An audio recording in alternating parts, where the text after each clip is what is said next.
প্রচণ্ড রোদ, যাচ্ছি চরে। ভুট্টা কাটা হচ্ছে, ভুট্টার ভাগ নেওয়ার জন্য।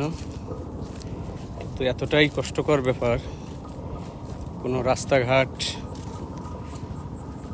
ছায়া, কোনো কিছুই নেই।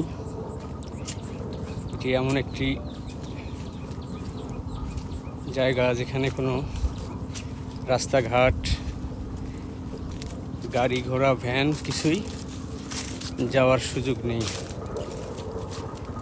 খুবই কষ্টকর চাষাবাদ করা এখানকার মানুষকে খুবই কষ্ট করে চাষাবাদ করতে হয় এবং তা বিক্রি করতে হয়। ধন্যবাদ সবাইকে।